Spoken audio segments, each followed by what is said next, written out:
السلام علیکم دوستوں، حضرت ایوب علیہ السلام کا شجرہ نسب بنی اسرائیل سے ملتا ہے۔ بہرحال قرآن میں ہمیں عموماً شجرہ نسب نبیوں کا اس لیے نہیں دیا جاتا کیونکہ قرآن کا مین کانٹیکسٹ، قرآن کا مین ایم یا مین آبجیکٹ یہ ہوتا ہے کہ وہ ہمارے لیے ایک پیغام، ایک ٹیچنگ، ایک لیسن لے کے آتے ہیں۔ حضرت ایوب علیہ السلام ایک بہت ہی امیر شخص تھے۔ زرخِ زمین، اولاد، مال اور صحت، تندرستی اور دنیا کی تمام نعمتیں ان کے پاس، لہٰذا وہ اللہ تعالیٰ کا بہت زیادہ شکر ادا کرتے اور اللہ تعالیٰ کی بارگاہ میں ان کا مقام بلند ہوتا چلا گیا۔ شیطان نے جب یہ دیکھا تو اس نے حضرت ایوب علیہ السلام کو گمراہ کرنے کی کوشش کی، لہٰذا وہ اللہ تعالیٰ کے پاس گیا اور اللہ تعالیٰ کہ اگر ایوب علیہ السلام کے مال و دولت پر شیطان کو اختیار دیا جائے تو شیطان اس بات کو ثابت کر دے گا کہ ایوب علیہ السلام صرف اپنی نعمتوں کی وجہ سے اللہ کا شکر ادا کرتے ہیں، لیکن اللہ تعالیٰ تو دلوں کے حال جانتے ہیں۔ انہوں نے حضرت ایوب علیہ السلام کے ایمان کی پختگی کا ثبوت دینے کے لیے شیطان کو اختیار دے دیا۔ شیطان نے حضرت ایوب علیہ السلام کا مال و دولت تباہ کر دیا، آپ سے آپ کی اولاد کو بھی چھین لیا، مگر حضرت ایوب علیہ السلام نے اس پر اللہ تعالیٰ کا اور زیادہ شکر ادا کیا اور اللہ تعالیٰ کی اور زیادہ حمد و ثنا کی۔ شیطان نے یہ دیکھ کر اللہ سے کہا کہ آپ مجھے اس کی زرخِ زمینیں اور مویشیوں پر بھی اختیار دیں، اللہ نے وہ بھی دے دیا، لہذا شیطان نے حضرت ایوب علیہ السلام کی زمینیں اور ان کے مویشیوں کو بھی تباہ کر دیا، مگر حضرت ایوب علیہ السلام نے پھر بھی اللہ تعالیٰ کا شکر ادا کیا اور اللہ تعالیٰ کی اور زیادہ حمد و ثنا کی۔ بالآخر شیطان نے تنگ آ کر اللہ تعالیٰ سے کہا کہ آپ مجھے اس کی صحت کے اوپر بھی اختیار دے دیں،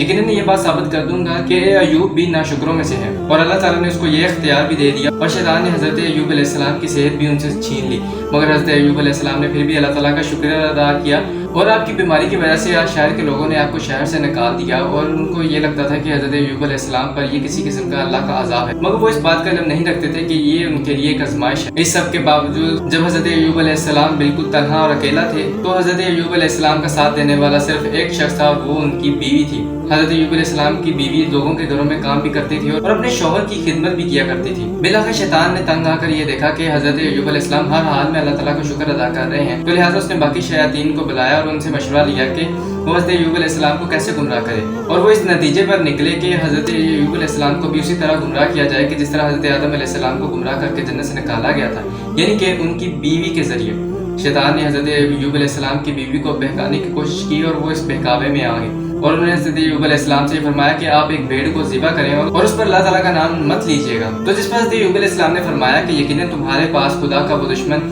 آیا اور تم نے اس کے وسوسے کو قبول کر لیا۔ تو حضرت ایوب علیہ السلام نے اپنی بیوی سے پوچھا کہ وہ نعمتیں ہمیں کس نے دی تھی؟ انہوں نے فرمایا کہ اللہ تعالیٰ نے۔ ہم نے اپنی زندگی کا کتنا عرصہ ان نعمتوں میں گزارا؟ تو انہوں نے فرمایا 80 سال۔ تو پھر حضرت ایوب علیہ السلام نے فرمایا کہ ہم پر یہ آزمائش آئے کو کتنا عرصہ ہوا ہے؟ انہوں نے فرمایا صرف 7 سال۔ تو حضرت ایوب علیہ السلام نے فرمایا کہ تمہارا انصاف بھی بہت عجیب ہے، تمہیں کم از کم 80 سال کا تو انتظار کرنا چاہیے تھا یہ بات کہنے سے پہلے کہ میں کسی غیر اللہ کے نام پر ایک قربانی کروں۔ اور حضرت ایوب علیہ السلام اتنے زیادہ غضب میں آ گئے اور انہوں نے یہ قسم کھا لی کہ جیسے وہ ٹھیک ہوں گے تو وہ اپنی بیوی 100 داغیانے ماریں گے۔ حضرت ایوب علیہ السلام نے اپنی بیوی سے کہا کہ تم یہاں سے چلے جاؤ، تمہارا لایا ہوا کھانا اور پانی میرے پر حرام ہے۔ حضرت ایوب علیہ السلام کی بیوی جب وہاں سے چلے گئی تو اللہ تعالیٰ کے نبی نے اللہ تعالیٰ سے دعا فرمائی اور انہوں نے اللہ تعالیٰ کی مزید حمد و ثنا کی کہ جس پر اللہ تعالیٰ نے ان پر رحم فرمایا اور ارشاد ہوا تم اپنا پاؤں زمین پر مارو، یہ پانی کا ٹھنڈا چشمہ ہے نہانے کے لیے اور پینے کے لیے۔ اس چشمے کے پانی سے غسل کرنے اور پینے سے حضرت ایوب علیہ السلام اپنی اندرونی اور بیرونی تمام بیماریوں سے پاک ہو گئے۔ جب حضرت ایوب علیہ السلام کی بیوی واپس آئی تو وہ حضرت ایوب علیہ السلام کو پہچان نہ سکی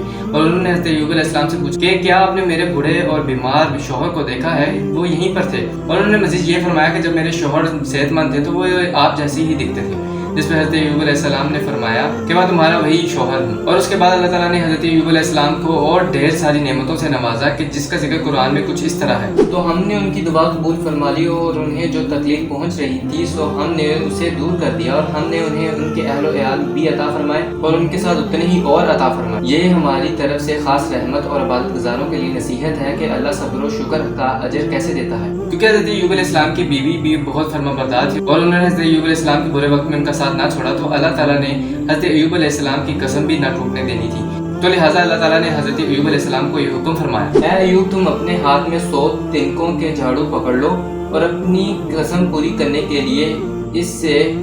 ایک بار اپنی زوجہ کو مارو اور قسم نہ توڑو، بے شک ہم نے اسے ثابت قدم پایا۔ ایوب علیہ السلام کیا خوب بندہ تھا، بے شک وہ ہماری طرف رجوع کرنے والا تھا۔ میں امید کرتا ہوں کہ آج کے بعد جب بھی صبر اور شکر کا لفظ آپ کی زبان پر آئے گا تو حضرت ایوب علیہ السلام کا یہ قصہ آپ کے ذہن میں ضرور آئے گا۔ Hope you like this video. Wassalam for the next time.